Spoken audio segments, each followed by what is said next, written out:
सिय मुख शशि भय नयन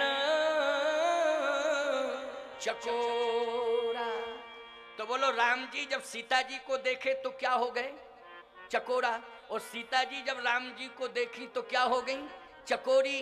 अब ईमानदारी से बताओ, सीता जी चकोरी, राम जी चकोरा, हो गया स्वयंवर कि नहीं हो गया? जल्दी बोलो, हो गया स्वयंवर।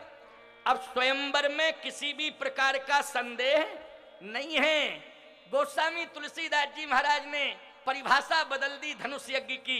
विश्वामित्र जी से कहा कि अब धनुष यज्ञ नहीं, आदेश दो राम को कि प्रवेश करें किसमें? स्वयंवर में। धनुष यज्ञ भूमि में नहीं, स्वयंवर में प्रवेश करें। इसलिए सिय स्वयंवर देखिए जाई, ओ इसका है धोते बड़ाई। हे राम भद्रजू अब स्वयंवर में प्रवेश करो। स्वयंवर में प्रवेश, भगवान राम ने आज्ञा श्रोधार्य की, स्वयंवर में प्रवेश किया। अच्छा, स्वयंवर की भूमि पर जैसे ही प्रवेश किया, वो रंग भूमि थी, रंग भूमि। जनकपुर में कौन सी भूमि थी जिस पर विवाह होना था? रंग भूमि। अब उसमें हजारों की संख्या में कुर्सियां पड़ी, हजारों की संख्या में कुर्सियां पड़ी, क्योंकि हजारों राजा आए थे कि नहीं आए थे? बोलो भाई। हजारों की संख्या में बैठने की व्यवस्था महाराज श्री जनक की। जैसे ये सुंदर पांडाल बनाया गया, ये सुंदर मंडप बनाया गया, प्रवचन मंडप, जिसमें हजारों श्रद्धालु बैठे हुए हैं। आप सबको नीचे बैठने के लिए व्यवस्थित किया गया, क्योंकि कथा सुनने की यही मर्यादा है। जो मजबूर हैं, घुटने उठने फोल्ड नहीं होते, जिनके किसी प्रकार की परेशानी है, वो चेयर पर बैठ जाते हैं, तो एक परिस्थिति है वो, लेकिन परंपरा यही। परंतु आप बाराती बन करके जाएंगे किसी के यहाँ, ईमानदारी से बताओ तो कुर्सियां बैठने को मिलेंगी कि नहीं मिलेंगी? निश्चित रूप से। तो वहां पर जितने भी राजा आए थे धनुष तोड़ने के लिए, उन सब के लिए कुर्सियां पड़ी, और जो दर्शक थे उनके लिए कुर्सियां पड़ी। वो सारे राजा बैठ गए, कुर्सियों पर बैठ गए। अब भगवान राम लक्ष्मण ने जैसे ही विश्वामित्र जी के सहित प्रवेश किया, तो जनक जी ने अगवानी करके इशारा किया स्पेशल मंच की ओर। जैसे आप लोग आए तो सारे लोगों को इधर व्यवस्था दी बैठने के लिए। जब हम आए थे तो हमारे लिए इशारा कहां की ओर हो रहा था? जल्दी बोलो। मंच की ओर हो रहा था कि नहीं? क्यों हो रहा था? क्योंकि अति विशिष्ट व्यवस्था मुझे दी गई। अच्छा बोलो, आप सब लोगों की बैठने की भी व्यवस्था बहुत सुंदर है, लेकिन हमारी कुछ ज्यादा स्पेशल है कि नहीं? बोलो, है कि नहीं? क्योंकि इस सुंदर पांडाल का मुख्य आकर्षण मेरे ऊपर डिपेंड है कि नहीं? बोलो, है कि नहीं? आज एक ही व्यक्ति में व्यास के रूप में हूं, वक्ता के रूप में हूं, जगत गुरु रामानंदाचार्य पद पर प्रतिष्ठित हूं, लेकिन ईमानदारी से बताओ, आज हजारों लोगों को वाणी से प्रभावित करके मंत्र मुग्ध कर रहा हूं कि नहीं कर रहा हूं? मन की एकाग्रता बनाए हुए हूं कि नहीं? यहाँ कोई पुलिस व्यवस्था नहीं बना रही है, यहाँ किसी भी प्रकार का अनुशासन कोई प्रशासन नहीं दे रहा है। यहाँ जो भी अनुशासन दे रहा है जगत गुरु का वक्तव्य दे रहा है, मेरी वाणी दे रही है, संत की वाणी दे रही है, जहाँ हजारों लोग अनुशासित होकर के बैठे हुए हैं। भगवान श्री राम के बैठने के लिए महाराज श्री जनक ने इशारा किया, और जैसे इशारा किया तो सब मंचन ते मंच एक, सब मंचन ते मंच एक। मंच बहुत बने थे, लेकिन मंचन ते मंच एक, सुंदर बिसद विशाल, ओ मुनि समेत तहि बंधु दो, बैठा रे मही पाल। सुंदर अति विशिष्ट मंच था, उस पर महाराज श्री जनक ने राम जी को, लक्ष्मण जी को, विश्वामित्र जी को बिठाल दिया। अच्छा, क्यों बिठाला राम लक्ष्मण को अति विशिष्ट मंच पर? तुलसीदास जी बोले, राम लखन दो बंधु बर, दो बंधु बर, ये दोनों बर हैं, इसलिए इनको विशेष आसन पर बिठाला। अरे बोले, ये राजा लोग इतने बैठे हैं, ये बर नहीं है। तुलसीदास जी बोले, बर केवल दो ही हैं, राम लखन दो बंधु बर, बाकी ये जितने राजा हैं सब गोबर। ये किसी काम के नहीं है, मूर्ख हैं, मूर्ख हैं। ये जितने भी राजा बैठे हैं, तुलसीदास जी से पूछा कि महाराज आप इनको गोबर क्यों कह रहे, अस्तित्वहीन। तुलसीदास जी बोले तुम बगल में आके बैठ गए हो। हमने कहा कोई बात है क्या, ये हमारे बगल में आके बैठ गया, वहां बैठा था लेकिन यहां बैठ गया, तो मैंने कहा कोई बात तो नहीं है, जरा पूछ लूं।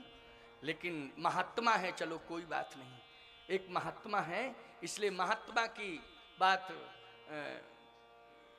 ठीक ही होती है, अनुशासित होती है, और महात्मा बैठ जाए बगल में तो मर्यादा भी होती है, इसलिए कोई दिक्कत नहीं। और कोई बैठ जाता तो गड़बड़ होता।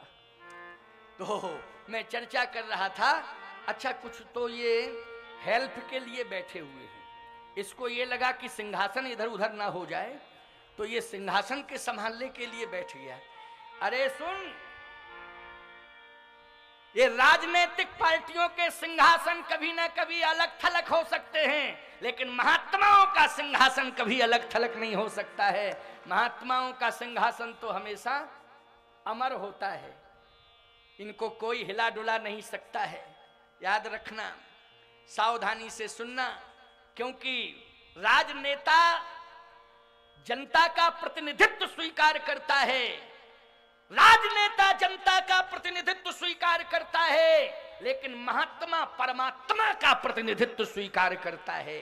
इसलिए साधु का सिंहासन अचल होता है, देखने में लगता है कि हिल रहा है, डुल रहा है नहीं, लेकिन सिंहासन अचल होता है साधु का, क्योंकि परमात्मा का प्रतिनिधित्व करता है, इसलिए उसके सिंहासन को स्वयं परमात्मा संभालता है। तो आज सब मंचन ते मंचिक सुंदर विशद विशाल, मुनि समेत तहे बंधु दो बैठा रे मही पाल। आज जैसे ही बिठाला तो एक राजा बोला क्यों, एक बात समझ में नहीं आ रही है कि स्पेशल कुर्सियां कैसी पड़ी हैं, हम लोगों के लिए अलग और ये 3 कुर्सियां अलग, ये बात समझ में नहीं आ रही है। दूसरा बोला कुर्सियों उर्सियों से क्या लेना देना, अपन तो धनुष तोड़े और जयमाल डलवावे और ले चले, कुर्सियों से क्या लेना देना, पड़ी रहे कुर्सियां अलग, कुर्सियों से कोई मतलब नहीं है। यहां तो धनुष से मतलब है, कुर्सी से मतलब नहीं है, धनुष तोड़ना है। तुलसीदास जी से पूछा कि आपने इनको अस्तित्वहीन गोबर का मतलब, अस्तित्वहीन गोबर कौन सा गोबर, वैसे गोबर यज्ञशाला में लीपा जा रहा है तो गोबर लीपा जा रहा है, बोलो लीपा जा रहा है कि नहीं। अगर कहीं कोई शुभ कार्य होता है उसमें गोबर का ही प्रयोग होता है, बोलो होता है कि नहीं होता है। लेकिन हर महीने के गोबर का प्रयोग होता है, लेकिन सावन भादों के गोबर का कोई प्रयोग नहीं होता। क्यों भाई, सावन भादों का गोबर किसी काम में आता है, बोलो। तुलसीदास जी बोले गोबर में भी सावन भादों के गोबर हैं, ये किसी काम के नहीं हैं, मूर्ख हैं। क्यों, बोले इनको शर्म नहीं आ रही है, इनको शर्म नहीं आ रही है कि जगत जननी जगतो धारिणी मोक्षदायिनी भुवनेश्वरी आदि शक्ति पराम्बा शक्ति स्वरूपा जो जगत की माता है, आज माँ के साथ विवाह कराने के लिए आए हैं। अरे माँ के दरबार में आकर के पुत्र की भूमिका में इन्हें प्रणाम कर लेना चाहिए था, माँ का सम्मान करना चाहिए था, लेकिन ये मूर्ख हैं जो विवाह का संकल्प लिए बैठे हैं। अरे जगत जननी का वर्ण तो जगत पिता ही कर सकता है और कोई दूसरा नहीं कर सकता है। इसलिए जगत पिता रघुपति निहारी, जगत पिता रघुपति विचारी, भर लोचन छवि लेओ निहारी। कुछ जो साधु राजा थे जिनके कछु विचार मन माही, और चाप समीप महीप न जाही। जो विचारवान राजा थे, जो सज्जन थे राजा, वो राजा जो है प्रणाम कर रहे हैं जनकपुर की भूमि को, वो प्रणाम कर रहे हैं धनुष को, और वो प्रणाम कर रहे हैं उच्च सिंहासन पर बैठे प्रभु राम को, और वो प्रणाम कर रहे हैं जिस भवन में श्री जानकी जी बैठी हैं उस भवन को, और कहते हैं कि इस धरती पर आने का मेरा सौभाग्य है कि आज मैं मिथिला की भूमि पर आ गया। ये साधु राजा हैं। बोले फिर नालायक राजा कौन है, बोले छटनी। तुलसीदास जी बोले हमने छटनी कर दी नहीं, 10,000 नालायक हैं, 10,000 से ज्यादा आए हैं, लेकिन नालायक कितने हैं, 10,000। कहे प्रमाण क्या है कि ये 10,000 नालायक हैं? बोले धनुष के पास 10,000 गए, भूप सहस 10 एक ही 12। बोलो 11,000 गए धनुष के पास की 9,000 गए? बोलो जल्दी। 10,000 भूप सहस 10 एक ही 12, लगे उठावन तरही न तारा। 10,000 राजा।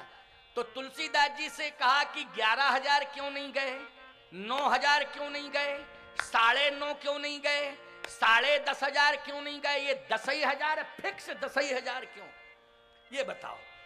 तुलसीदास जी ने कहा 10 के अंक में अभिमान है, 10 के अंक में अभिमान है, 9 में अभिमान नहीं है, 11 में अभिमान नहीं है, लेकिन 10 में अभिमान का कैसे है? 10 में अभिमान बोले ऊपर होता है 1 और नीचे होता है 0।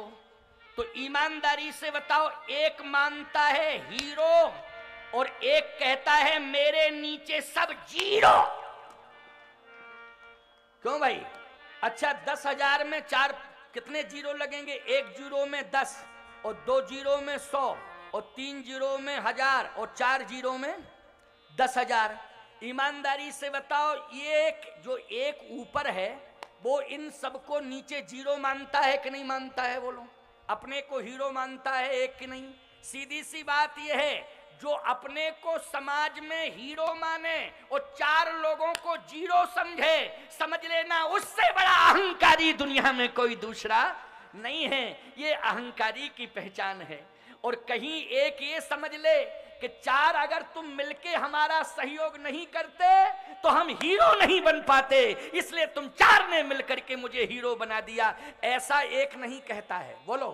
1 यही कहता है कि तुम सब 0, मैं हूं हीरो, मेरे समान कोई हीरो है ही नहीं, मैं ही हीरो हूं, अपने को हीरो मानता। तो तुलसीदास जी ने कहा ये सब अभिमानी बैठे हुए हैं, इनके अभिमान की परीक्षा हो रही है और इनका अभिमान सब मिट्टी में मिलने वाला है।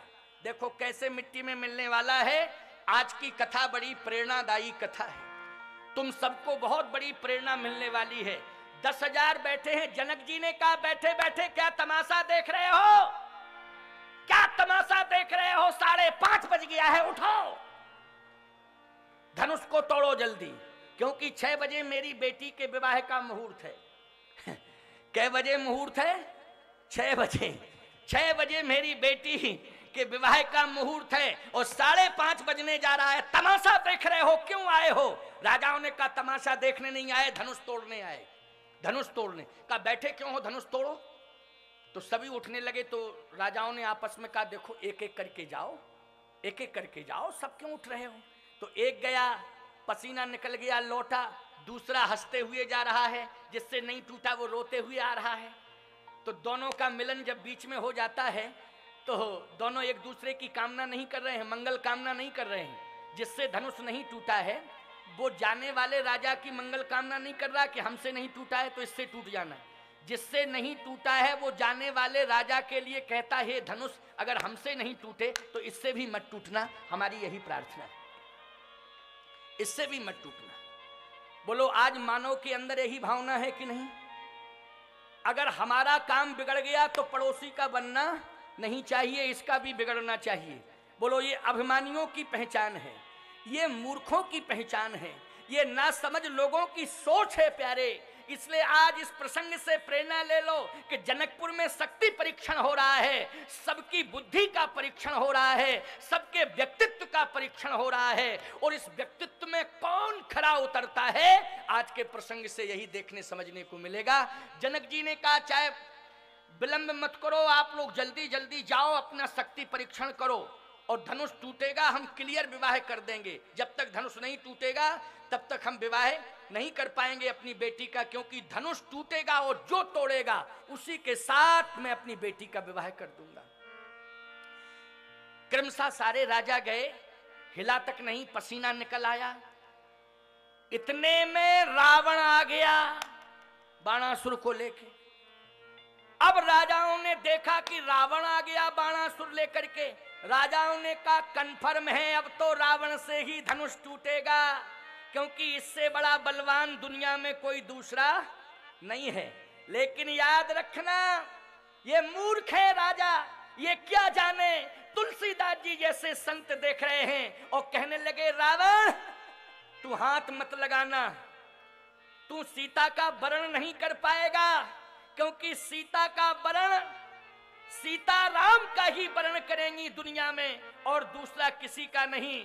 सीता राम का वर्ण करने के लिए आई हैं, और रावण सीता तेरा मरण करने के लिए आई हैं। राम का वर्ण होगा सीता के द्वारा और रावण का मरण होगा, इसलिए तू धनुष छूने की कोशिश मत करना।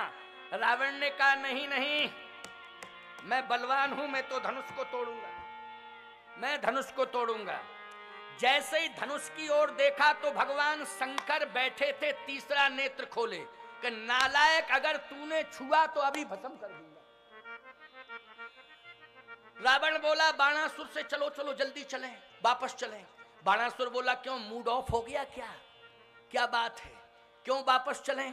कहे इसलिए कि हम मरने नहीं आए, हम विवाह कराने आए थे, मरने के लिए नहीं आए। और हम देख रहे हैं कि पूरा का पूरा हाई करंट, जरा सा छुए वो मरे। अच्छा बोलो, शंकर जी के तीसरे नेत्र में अग्नि है कि नहीं? अग्नि में पावर होता है कि नहीं होता है? अग्नि में करंट होता है कि नहीं होता है? अगर रावण छू देता धनुष को तो भगवान शंकर का तीसरा नेत्र जला करके भस्मीभूत कर देता कि नहीं कर देता? जैसे ही रावण ने देखा, कहा नहीं नहीं नहीं, छूना नहीं है। बाणासुर इसी में अपनी खैर है कि वापस चलें। गोस्वामी जी ने लिखा रावण बाण अरे छुआ नहीं चापा, ओ हारे सकल भूप करी दापा। जितने भी राजा थे सब हार गए एक एक करके, रावण बाणासुर चला गया।